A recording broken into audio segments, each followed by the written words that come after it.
Good evening and thanks for trusting MTN this Sunday evening. I'm Keely Van Middendorp. We begin tonight with the latest coronavirus numbers. Local health officials report another new case, bringing the total to 19 in Cascade County. A post to Facebook says the new case is a male in his 60s. Tonight's case is the second reported in the county over the weekend. Now, both patients are said to have gotten the virus from community spread. The Facebook post asks residents to continue to take measures to protect everyone. And at last update earlier today, state officials report 601 confirmed cases, not including the most recent case in Cascade County. Besides Cascade, the latest case include 5 in Custer County, 2 in Bighorn County, 2 in Ravalli County, and 1 case in Flathead, Lewis and Clark, Missoula, and Gallatin counties. 6 people are in the hospital right now. 510 people have recovered from the virus. 19 have died. And near our capital, one person is behind bars tonight after a brief pursuit with law enforcement. The Lewis and Clark Sheriff's Office was involved in a high-speed pursuit Sunday evening or earlier today. A male driver led deputies on a chase around 5 p.m. and fled to the Helena Campground and RV Park. Now, Sheriff Leo Dutton told MTN News when the male exited his vehicle, he pointed a firearm and threatened suicide. The man then fled to a trailer house. After negotiations with deputies, 37-year-old Robert Fasuga gave himself up peacefully. Dutton says the individual has warrants for his arrest and has been booked in the Lewis and Clark Detention Center. And in news around our nation, Atlanta police have released the body camera footage in the death of Rayshard Brooks. The entire incident is approximately 44 minutes long, but the video that you're about to see has been edited. Now, a warning to viewers, the video may be disturbing to watch. Things start out calm as 2 officers approach a car where the 27-year-old is asleep at the wheel in a Wendy's drive-thru. The officers wake Brooks and ask him to move his car into a parking spot, which he does without any issues. They do a field sobriety test and the officers tell Brooks he's under arrest for DUI. Things escalate from there after Brooks refuses to be handcuffed. There's a scuffle and you can hear a taser being used. It appears one of the officers loses their body camera. Then you can hear shots fired off camera.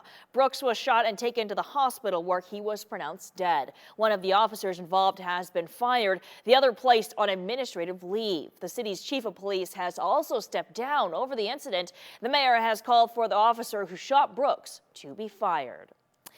And here at home, hundreds gathered at the state capitol today to protest the death of George Floyd and raise awareness of the Black Lives Matter movement. MTN's Alexia Guayo was on scene.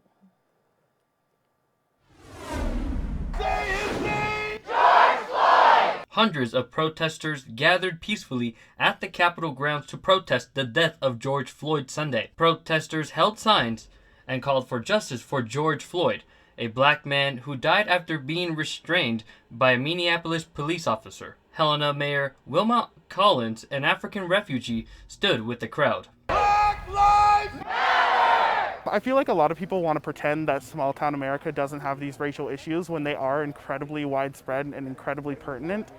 And there are things we can do about them, but a lot of people like to pretend that we can't do anything because we are small-town America.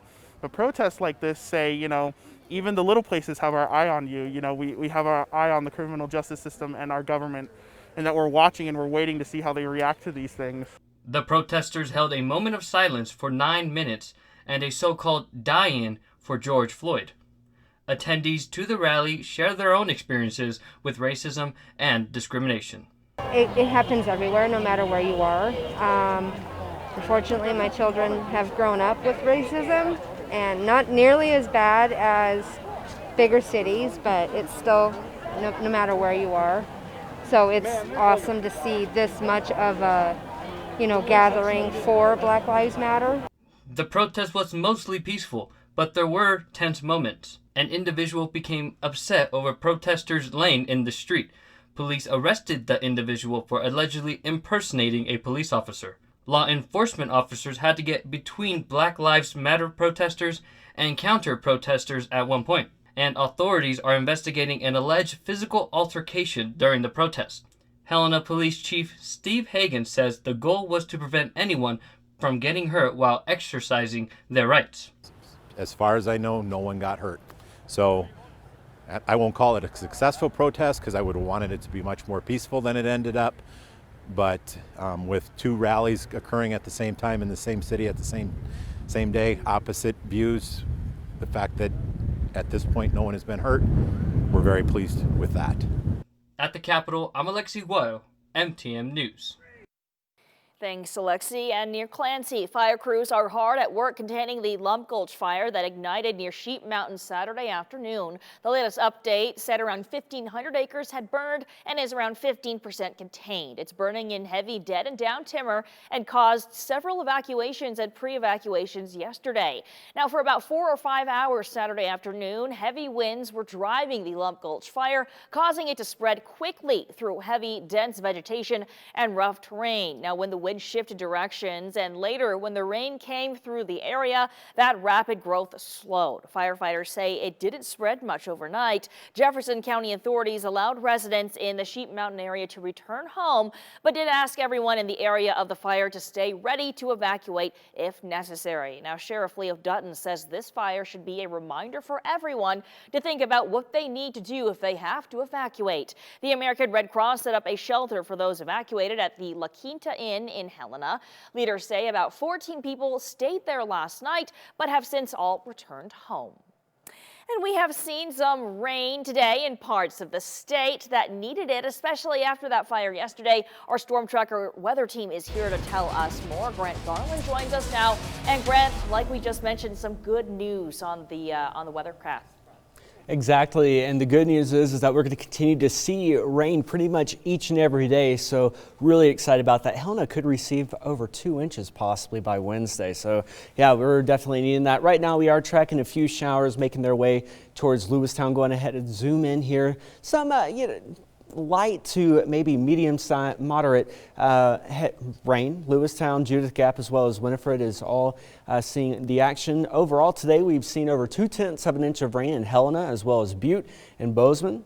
Over towards Lewistown picking up 3/100 of an inch of rain, and out towards Glasgow over 2/10. Now outside, doesn't just this look beautiful? I'm telling you, I'm going to start painting, Keely, and I'm going to paint the scene, I promise. Temperatures 49 degrees. We are seeing though some breezy conditions, 17-mile-per-hour winds out of the southwest. Out towards Helena, temperatures 51 degrees, dealing with a 26-mile-per-hour wind gust there, so a lot breezier in that place. Elsewhere, we're seeing temperatures ranging in the 40s to 50s and some places 60s. 59 degrees in Glasgow and 47 in Cut Bank. Later in the show, we're going to talk about our rain chances increasing as we go throughout the evening tomorrow. But for now, Keely, back to you. It is a symbol of unity, dedication, perseverance, power, and freedom. Well, today, June 14th, is a day many honor the symbol that represents our nation's freedoms. Leaders at the Montana Air National Guard marked the day by releasing this video showing scenes around the Electric City and Overlook Park. The holiday's origin dates back to June 14th, 1777, when the flag was officially adopted by resolution of the Second Continental Congress as a national symbol. In the video, Colonel Thomas talked about the meaning of the flag's stars and stripes and their connection to America's fight for freedom. Thomas mentioned the tragic passing of Captain Ian Macbeth, who died fighting Australian wildfires earlier this year. A flag was presented to his family as a symbol of Macbeth's fight for justice through his military career and beyond. Of course, we will have a link to the video posted on our websites. And staying with the Montana Air National Guard, the 120th Airlift Wing celebrated its new commander Saturday morning during a change of command ceremony. Colonel Trace Thomas assumed command of the wing. He was previously the wing's maintenance and operations group's commander. Airmen also highlighted the work of their outgoing commander Saturday, Colonel Buell Dixon, who is now promoted to Brigadier General. He now assumes command of the Montana Air National Guard. The change of command and promotion ceremonies were live streamed due to COVID-19. Well, coming up next on the 10 o'clock news, remote learning in review. We talk with one educator about the ups and downs of finishing off the semester in the age of coronavirus. Powered by the Montana Television Network. The 10 o'clock news continues on Montana's News Leader. And welcome back. Well, the opportunity for kids to get started in the cattle industry is happening right now. Applications for the Nile Merit Heifer Program are available for the 2020 and 2021 year, with the deadline rapidly approaching. MTN's Russell Nemitz has the details in tonight's Montana Ag feature. The Nile Merit Heifer Program is a live animal scholarship, meaning the recipients are given a young, live heifer calf. Nile General Manager Jennifer Boca says the objective is to help young people get a start in the beef cattle business and gain important knowledge about the industry. Those heifers are essentially a start to the cow herd for those youth. So they receive a heifer from one of our phenomenal donors. They keep the heifer throughout the year. And the project comes to completion in October at the Nile, where they bring the heifer back to show her. Now, as long as they complete that basically year-long 9-10 month program and show at the Nile and finish in that manner, then they get to keep that heifer free of charge. She says program participants are chosen based on merit, future goals, and the ability to care for the animal. Kids from around the country have the opportunity to apply through a pretty in-depth process. So they submit something very similar to a resume with lots of questions about their goals, their references similar to a job application, comes with letters of recommendation, and then a 2-minute YouTube video.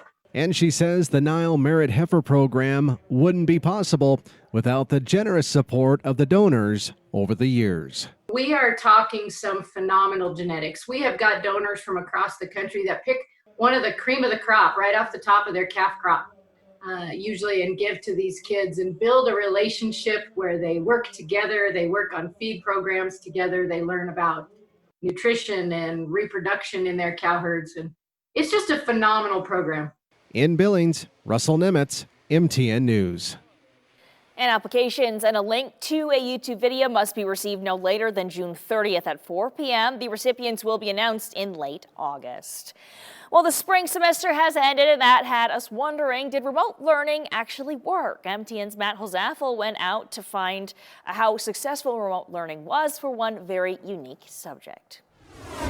Can you teach high school art classes virtually? Of course you can. Okay, but there must be some challenges. Oh goodness, there's all kinds of challenges. I think the hardest thing is that rethinking how you are approaching curriculum and getting students to rethink. Courtney says one thing that helped, being 3/4 into the school year before the pandemic hit. We already had those relationships built with students. We already had content that we could scaffold on. So when I was responding to a student say, remember when, and I could build off of that. Just before remote learning began, Courtney found an online software called Flipgrid, which made giving feedback quicker and easier. You're constantly giving feedback, a little bit of, what if you push your values here? Have you thought of? And they also get that. And I think that's one of the nice things about Flipgrid, because they also get peer-to-peer feedback, right? Even if we're not doing a formal critique, the student next to him might go, hey, that's looking really good. Did you think about adding a little green or whatever? She also says she saw parent-teacher contact skyrocket. We always talk about the triad of education,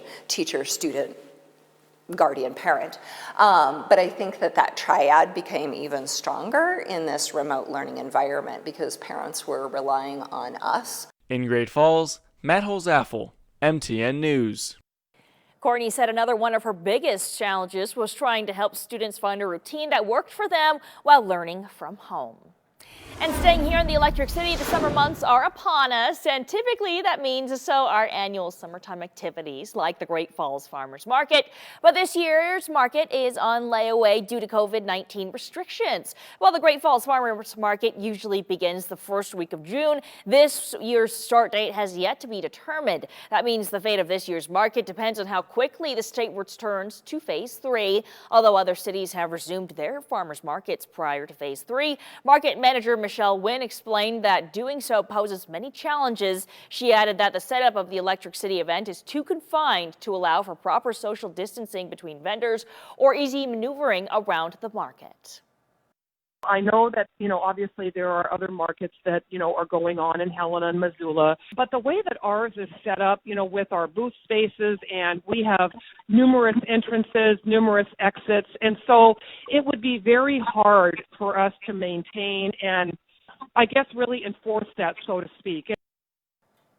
And we'll continue to update you with news about this year's farmers market as July approaches.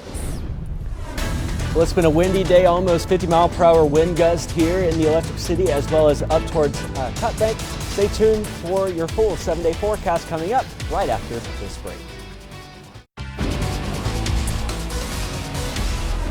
And welcome back. Well, voted Montana's most patriotic city of 2020, Great Falls is well known for its patriotic participation. Today, Great Falls took their patriotism to the streets in celebration of Flag Day. For 36 years, Flag Day has been celebrated with a ceremony honoring the Great Falls Realtors American flag and a flag raising at Broadwater Overlook Park. This afternoon, both the flag and the Great Falls Association of Realtors rose to the occasion as drivers cruised by the flag and paraded down 10th Avenue South in full display of their American pride. Now, a pre-recorded ceremony was also live streamed on Facebook in place of an in-person gathering due to COVID-19 concerns. Definitely a nice day for a cruise. If you look, there was some rain clouds, but it wasn't. It didn't really affect a lot of us. The only problem would have been the wind, but I mean, to see the flags billowing out there. You actually might save some gas, right? Depending on the wind, you just kind of go with the direction. I'm all for it. I am all for it. And those were some really good shots too.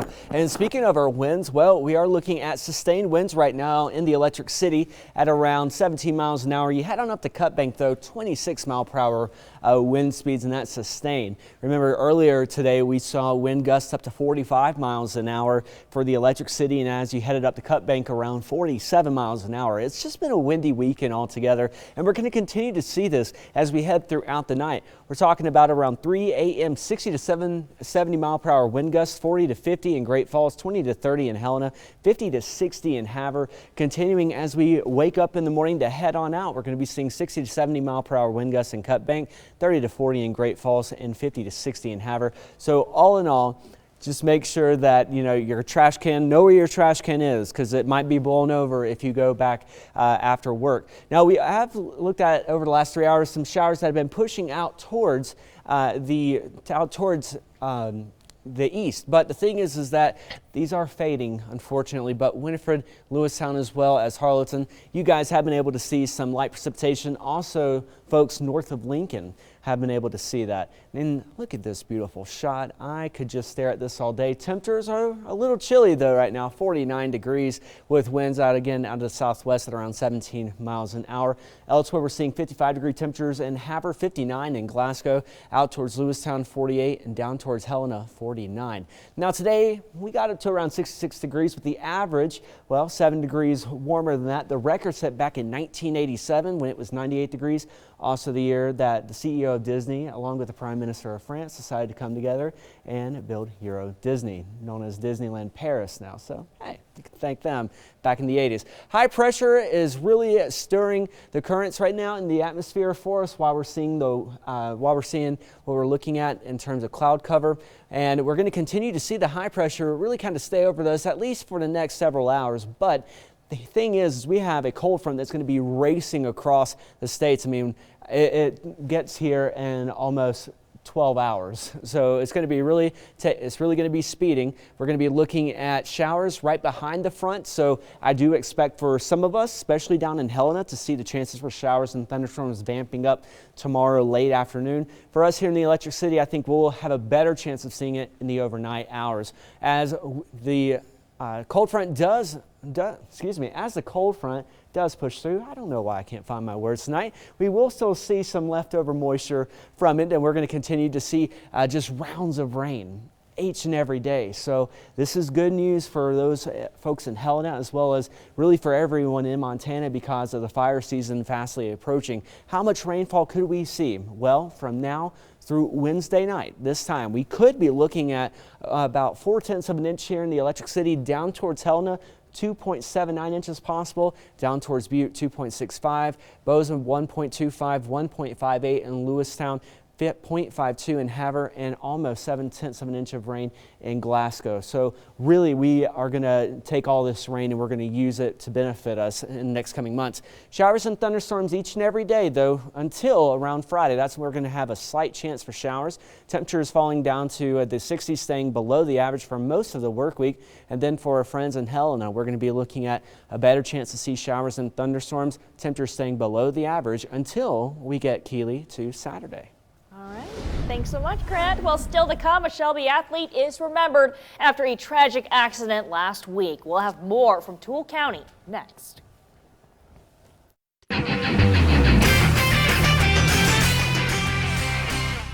And welcome back. Well, last Sunday, MTN learned a Shelby teen had died in a car crash near Conrad.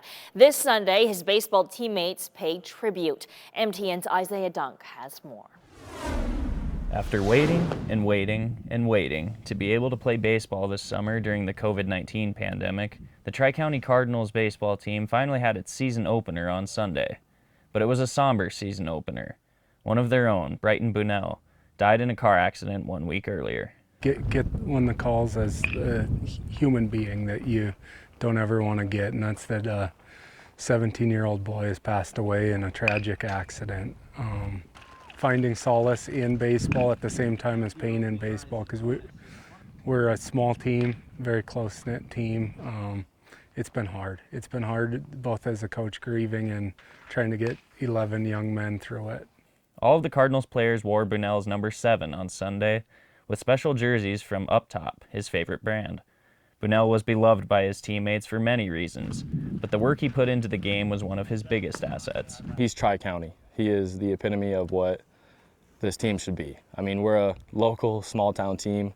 Tri-County's known for, that team that comes out of nowhere. I mean, in Brighton, he came out of nowhere. He came from not even able to hit a baseball and not be able to field a ball to being our starting first baseman, and he worked his ass off for it, too. So he had the most fun out of everyone. He came out here, smile on his face, whether he was, striking out, getting hits, whatever, he always had a smile on his face, and he wanted to play baseball. Coach Swanson said there's no roadmap for handling the grief, but that it's important for the Cardinals to play exactly the way Bunnell would have. I think the only failure would be if we didn't play the game with the love and the passion that Brighton had. I mean, it truly was for the love of the game that he was out here, and the joy that he played with, the frustration he played with too. I mean, no one wore their emotions on their sleeve more than Brighton Bunnell. You can't replace a 7, but you can emulate, you can try and play the game with that kind of passion and that kind of joy. In Conrad, Isaiah Dunk, MTN News. Thanks, Isaiah, and our deepest sympathies go out to Brighton's family, friends, and of course teammates. Stick around, a final check of your forecast is next. And welcome back. Well, in this month's edition of A Waiting Child, we meet Sean. MTN's Jenny Fick shares his story. This is Sean. In his free time, he sketches.